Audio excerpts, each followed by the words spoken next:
faith book, the book of faith, the Word of God, the Bible. Ayan. Good morning po sa lahat ng viewers or manonood ng FBK recording. First, pardon, this is a delayed recording. Apologies po. Let me quickly read the FBK for last Sunday. Sanctified Sunday with FBK. Jesus' disciples are called to a life of sanctification. And in 1 Thessalonians chapter 4 verses 1 to 7 emphasizes that true believers are expected to live holy lives and actively shun sinfulness and impurity. Have you consecrated yourself to God for a life of sanctification and service? In NIV it says, living to please God. As for other matters, brothers and sisters, we instructed you how to live in order to please God. As in fact, you are now living. Now we ask you and urge you in the Lord Jesus to do this more and more. For you know that what instructions we gave you by the authority of the Lord Jesus, it is God's will that you should be sanctified, that you should avoid sexual immorality, that each of you should learn to control your own body in a way that is holy and honorable. Now, not in passionate lust like the pagans who do not know God, and that in this matter, no one should wrong or take advantage of a brother or sister. The Lord will punish all those who commit such sins, as we told you and warned you before. For God did not call us to be impure, but to live a holy life. So, mga kapatid, I've used other versions with my translations, but hopefully I will be able to relate. I just titled it, Called to be Holy Kahit Hindi Holy ang Mundo. So again, good morning po sa lahat. Today, just wanted to share something from 1 Thessalonians 4:1 verses 4:1 to 7. Simple lang yung message pero sobrang lalim at sobrang relevant sa panahon ngayon. Sabi ni Paul sa verse 1, tinuruan daw sila kung paano mamuhay para ma-please si God. At ginagawa na nila, pero sabi niya, do this more and more. Gusto ko yung part na I love that part kasi minsan feeling natin pag okay na tayo, pwede nang mag-relax. Pero sa Christian life, walang okay na. It's always growing. It's always deeper. It's always more. Alam niyo ba't ko siya gusto ngayon? I'm guilty of it. Lalo na itong pumasok ng 2026. Because of a lot of things that we thought na minsan nakala mo because you're doing something for your work, for your family, and you have all the excuse not to attend service, maging lukewarm, if I may use that term. No? Yung verse 3 naman says something very direct. It is God's will that you should be sanctified.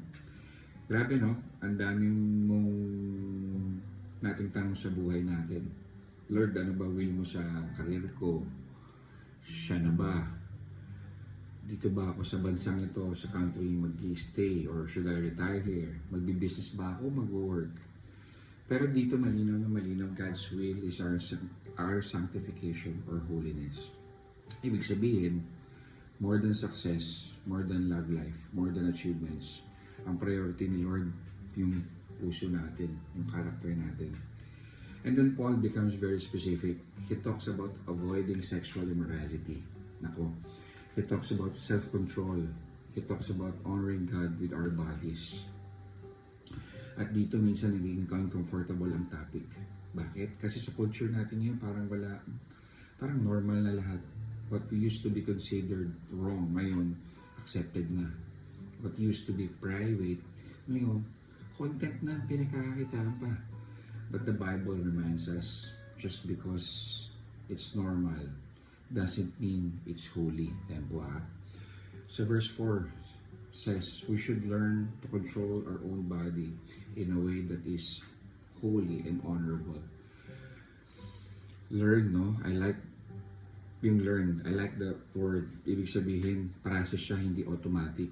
Hindi dahil Christian ka, bigla wala ka ng temptation. Hindi ganun yun. Lahat tayo, ako, lahat tayo, hindi accepted yun. Self-control is something we practice, something we choose daily. Kasi to be honest, temptation is everywhere. Alam naman natin yun. Sa phone, sa chat, sa Netflix, sa social media, private conversations, sa relationships. Minsan iniisip natin, okay lang to. Hindi naman kami mahuhuli. Wala namang nasasaktan. But the truth is, every small compromise slowly shapes our heart or character. Hindi naman bigla na pagbagsak eh. It's gradual, paunti-unti hanggang ang lalim na hindi ka na makakahon. Maybe it starts with a simple chat, sabi ko nga.